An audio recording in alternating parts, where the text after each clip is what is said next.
Uber asks the Land Transportation Franchising and Regulatory Board for a change in penalty from a 1-month suspension to a fine during a meeting arranged by Senator Grace Poe Wednesday. Poe says Uber offered a generous deal amounting to millions. But the LTFRB says it needs one more week to hear and decide on the matter. Uber also apologized to the transport body for the misunderstanding in reference to Uber's violation of the LTFRB's order not to accredit new drivers. Uber earlier said it mistakenly thought that new drivers could still be accredited, just not allowed to ply the roads.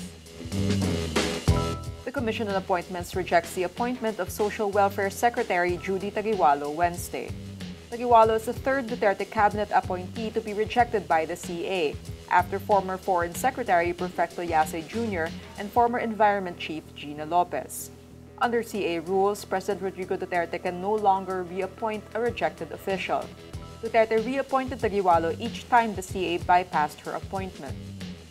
At the confirmation hearing Wednesday, Taguiwalo is grilled on the conditional cash transfer program, her views on the proposed national identification system, and her link to the National Democratic Front, which had nominated her for the post.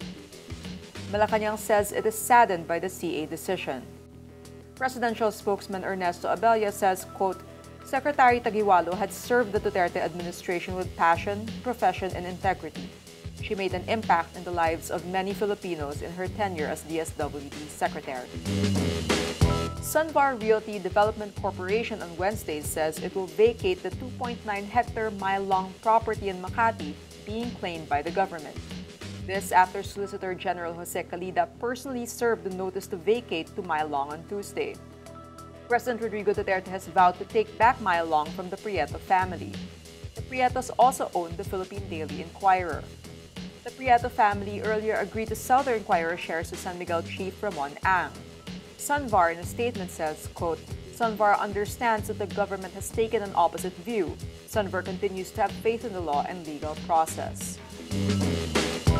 The Department of Agriculture says it will also cull around 400,000 birds from 30 farms within the 7-kilometer radius or the controlled area of the bird flu outbreak in San Luis, Pampanga. Agriculture Secretary Emmanuel Piñol says, quote, the farm owners whose farms are outside the 1-kilometer radius have already volunteered that they be included in the population. So as of yesterday, a total of 36 farms have been listed to be part of the depopulation process, and this will involve about 600,000 fowls. The new figure already includes the initial 200,000 birds within the 1-kilometer radius that the department earlier identified for culling. At Wednesday, at least 73,000 chickens, ducks, fighting cocks, and native chickens have already been culled. Piñol says, quote, they said rather than continuously feed our chicken and earn nothing, we'll only be losing. We might as well surrender our fowls to the government and allow the quarantine personnel to depopulate the farms. United States President Donald Trump on Tuesday backtracks on his response to the violent white supremacist rally in Charlottesville that ended in bloodshed, saying there was blame on both sides. In a rowdy exchange with journalists at Trump Tower in New York, Trump makes clear he is fed up with continued questioning about the issue. Trump says, quote, I think there is blame on both sides. You had a group on one side that was bad, and you had a group on the other side that was also very violent. And nobody wants to say that, but I'll say it right now. He adds, quote, what about the alt-left that came charging at the, as you say, the alt-right? Do they have any semblance of guilt? There are two sides to a story.